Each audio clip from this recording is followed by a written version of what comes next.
Hello student, स्वागत है आपका आपके अपने YouTube channel smart study classes में। तो चलते हैं आपके अब डायरेक्ट इंडायरेक्ट तरफ। देखिए, हमने इसमें आपको जितने भी रूल्स थे, assertive, interrogative, imperative, exclamatory, objective, सारे हमने आपको क्लियर करा दिए हैं। अब इसके बाद कुछ रूल्स और थे, तो वो हम आपको अब कराने जा रहे हैं। इसके बाद क्या होगा, इसके बाद आपके 3 रूल और रह जाएंगे जो हमारे बड़े बड़े सेंटेंस होते हैं, लेकिन उनको समझने के लिए हमको पीछे वाले जितने हमने आपको कराए हैं, assertive, interrogative, imperative, exclamatory, objective, यदि आपको वो अच्छी तरह से आते हैं तो आप उनको भी आसानी से कर लोगे। जो डायलॉग वाले होते हैं, जो बड़े बड़े सेंटेंस होते थे, जो सिंगल सेंटेंस आता है, सिंगल सेंटेंस पहले आता था लेकिन अब भी आ सकता है, कोई क्लियर नहीं है। या तो 2 छोटे छोटे सेंटेंस आएंगे या फिर एक सेंटेंस बड़ा आएगा। तो अगर बड़ा आ जाता है तो आपको दिक्कत हो जाएगी, इसीलिए हम आपको बड़े वाले भी कराएंगे। छोटे तो हमने आपको करा दिए हैं, लेकिन बड़े भी हम कराएंगे, क्योंकि अगर एग्ज़ाम में आ गया तो समस्या हो सकती है ना। इसीलिए हम आपको बड़े वाले भी समझाएंगे। तो पहले ही हमने आपको कुछ एग्जाम्पल लिखे हुए हैं, उनको उनके रूल्स के बेस पर हम आपको उसको समझाते हैं। तो देखिए, सेंटेंस है आपके सामने। देखिए, हमने आपके सामने ये 5 सेंटेंस दिए हुए हैं जो सीधे डायरेक्ट के हैं, ठीक है। अब इन सेंटेंस के कुछ रूल्स होते हैं, हम यहाँ पर रूल फॉलो करते फिर आपको लिखवाते फिर दिक्कत होती, ठीक है। इसलिए हमने सेंटेंस ही लिख दी हैं और इनका जो रूल होता है वो हम आपको क्लियर कर देंगे। जैसे कि वो सेंटेंस की पहचान के ऊपर डिपेंड होता है, किस पर, सेंटेंस की पहचान के ऊपर। जैसे कि क्या दिया हो उसमें, गुड बाय, ठीक है। Goodbye, good night, forward, farewell, adieu, ये शब्द आ जाते हैं तो इसका एक रूल्स होता है। क्या रूल्स होता है कि कॉमा हटा क्या लगाते हैं और सैड के स्थान पर क्या लगाते हैं, इसकी ये कंडीशन होती है। तो इसमें सिर्फ यही देखना पड़ता है कि सैड के स्थान पर हम क्या लगाते हैं ना। तो मैं आपको पहले इसके बारे में बताऊंगा क्या लगाते हैं।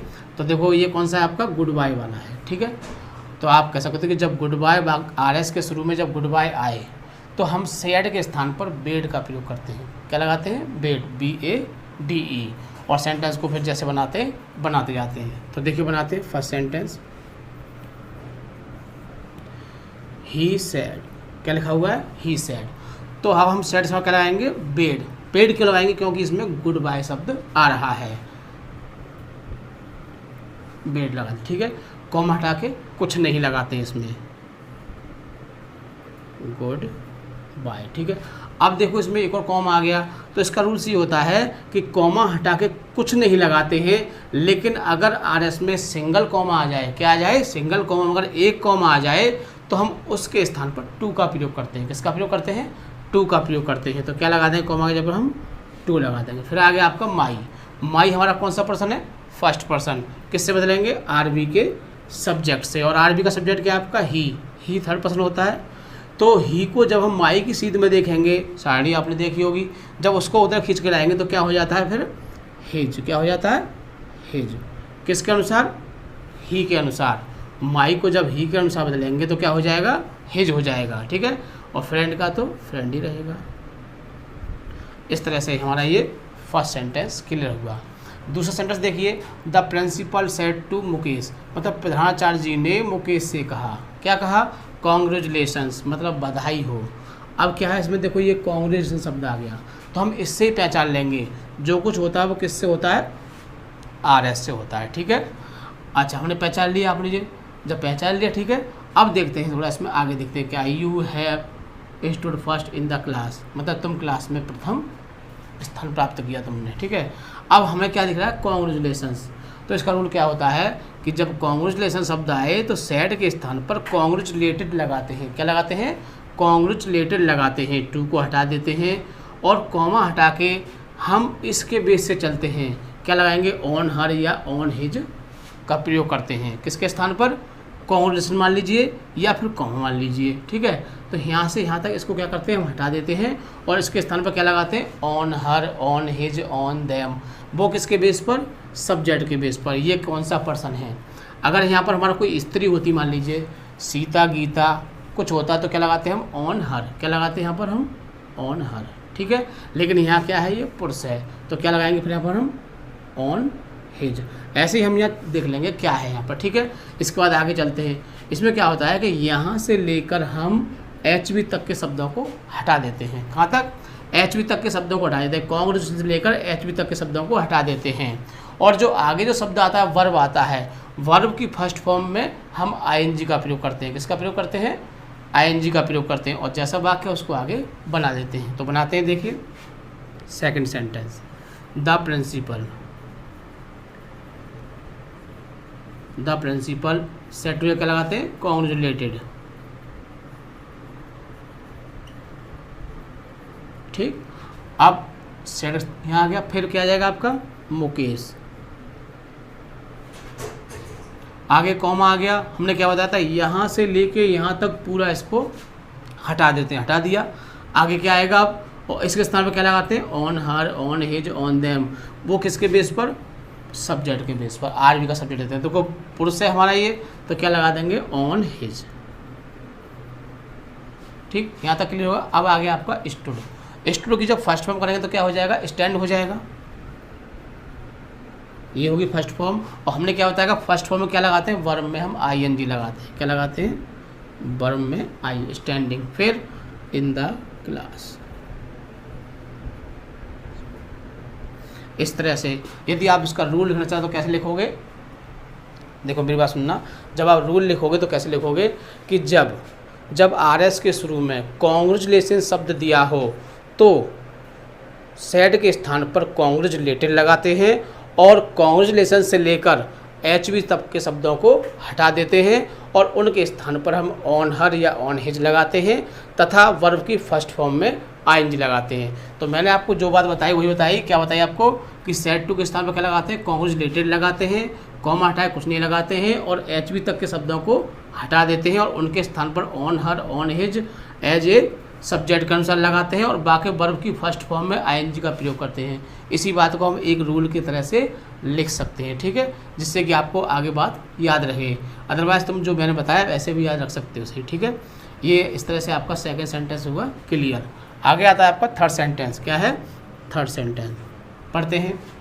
ही सैड, मतलब ही सैड, उसने कहा हैप्पी दिवाली, दिवाली बहुत अच्छी हो, दिवाली बड़ी खुशी के साथ हो, ठीक है। अब इसमें क्या है, हैप्पी शब्द आ गया। क्या आ गया, हैप्पी शब्द।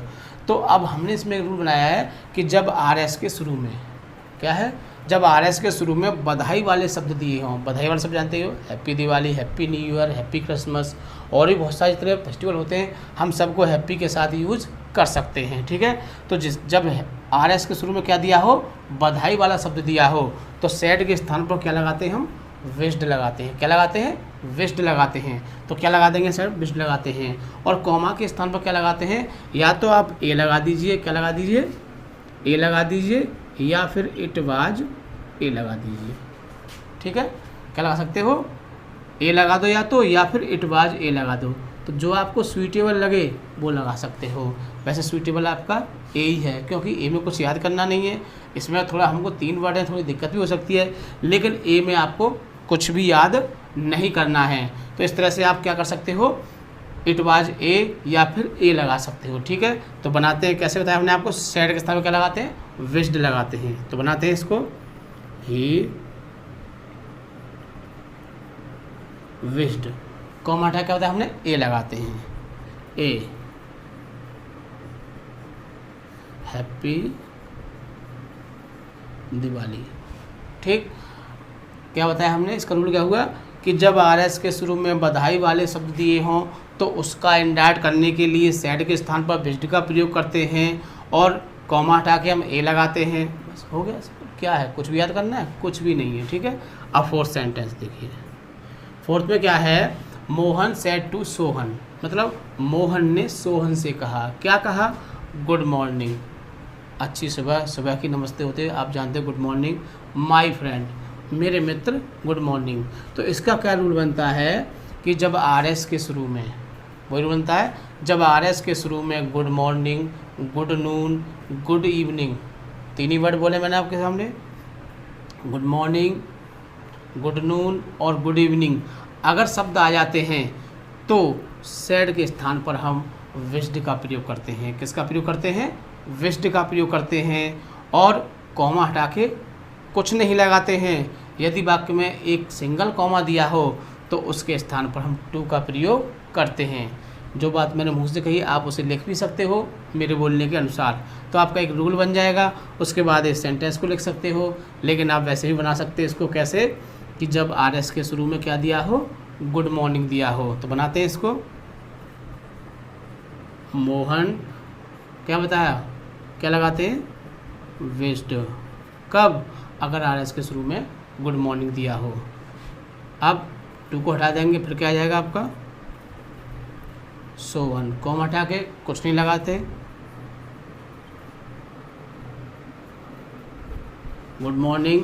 अब क्या करेंगे, अब सिंगल कॉमा आ गया, देखिए बताया ना सिंगल कॉमा तो क्या लगाते हैं, टू लगाते हैं। माई को बदलेंगे, किससे बदलेंगे, मोहन से। मोहन हमारा पुरुष का नाम है, जब पुरुष का नाम दिया हो तो क्या करते हैं, हाँ थर्ड पर्सन में ले आते हैं खींच के, और मोहन की जगह क्या हो जाएगा, हिज।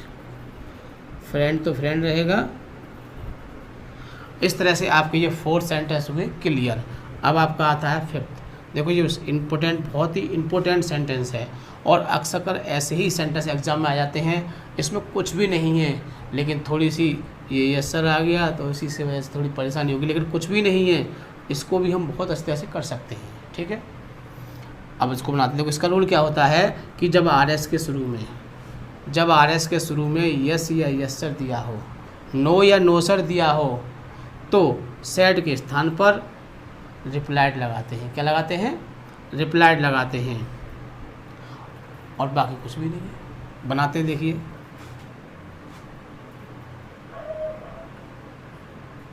द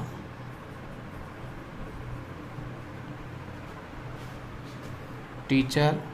अब ये तो देखो ये सेंटेंस आपके 2 हैं, एक सेंटेंस ये रहा और एक सेंटेंस ये रहा, तो हम इसके बेस से बनाएंगे और इसको हम इसके बेस से बनाएंगे, लेकिन कंडीशन इसकी इसमें फॉलो होती है थोड़ी सी। ठीक है, तो बनाते हैं द टीचर। अब ये हमारा इंट्रोगेटिव है, तो क्या लगाएंगे यहाँ पे, बोलो आस्क्ड। अब टू को हटा देते हैं, आगे रमेश। इंट्रोगेटिव में कॉमा हटा के लगाते हैं, इफ़ या वेदर, लेकिन हम यहाँ इफ़ ही लगाएंगे। वेदर में स्पेलिंग मिस्टेक हो सकती है, सेंटेंस गलत हो जाता है, इसलिए आप वही काम करेंगे जो हम बताएं, क्योंकि हमें आपके 90+ लाने हैं। ठीक है, इसके बाद अब ये आपका इंट्रोगेटिव है। इंट्रोगेटिव में क्या करते हैं कि हम सेंटेंस को साधारण कर लेते हैं। क्या कर लेते हैं, साधारण। तो यू इधर आ जाएगा और डेड आपका इधर पहुँच जाएगा। ठीक है, अब यू को हम किससे बदलेंगे, रमेश से, तो क्या हो जाएगा, ही। अब डिड बदलना है, हमने कहा आपको सारणी लिखवाई थी चेंज द टेंस, है ना, तो उसमें डिड को क्या कर देते थे, वैसे भी आप करेंगे तो पास्ट के दोनों पिछले बनते, तो डिड को हम तीसरे में ले जाएंगे, तो क्या हो जाएगा आपका, हेड हो जाएगा। क्या हो जाएगा, हेड। और वैसे भी हमने एक सारणी लिखवाई थी, डिड के आगे डैश में क्या लिखा हुआ था, हेड ही लिखा हुआ था। हेड प्लस वर्ब की थर्ड फॉर्म लिखा होगा। ठीक है, तो हेड प्लस थर्ड फॉर्म क्या होगा, गो की क्या हो जाएगी आपकी, गॉन टू फैक्ट्री या स्टडी क्या कर देते हैं, प्रीवियस डे, है ना, यहाँ तक क्लियर। अब आपका रमेश सेड, क्या आ गया, रमेश सेड। रमेश ने क्या कहा, यस सर, जी हाँ। तो बनाते हैं इसको। इसका रूल यह है कि जब वाक्य में यस सर दिया हो तो सेड के स्थान पर रिप्लाइड रेस्पेक्टफुली का प्रयोग करते हैं। किसका प्रयोग करते हैं, रिप्लाइड रेस्पेक्टफुली। रिप्लाइड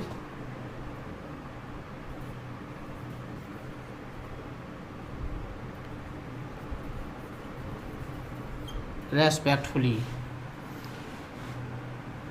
अब क्या आ गया, यस सर, कॉमा हटा के लगाए थे, डेट लगाए थे, और यस सर के स्थान पर क्या लगाते हैं, ही हैड। क्या लगाते हैं, ही हैड,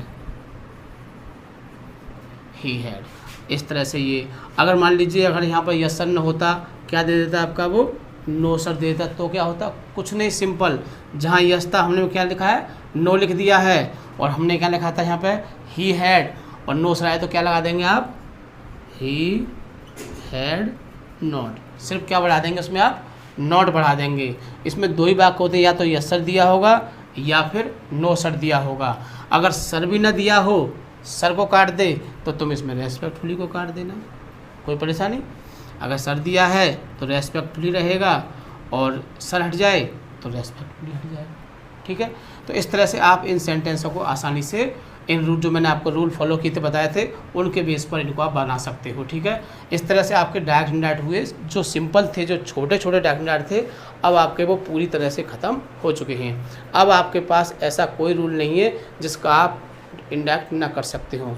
आप बुक में से प्रत्येक वाक्य का जो भी आपका अनसॉल्व है, आपके पास सॉल्व है, जो भी है, आप किसी भी बुक को उठा लीजिए, कोई बुक ले, आप हर एग्जाम्पल को बना सकते हो। सिर्फ आपको कौन से नहीं बनेंगे, जो बड़े बड़े कमांड वाले होते हैं, डायलॉग वाले होते हैं, सिर्फ उनमें दिक्कत आएगी। उसके लिए हम आपको 3 रूल्स और लिख पाएंगे। ठीक है।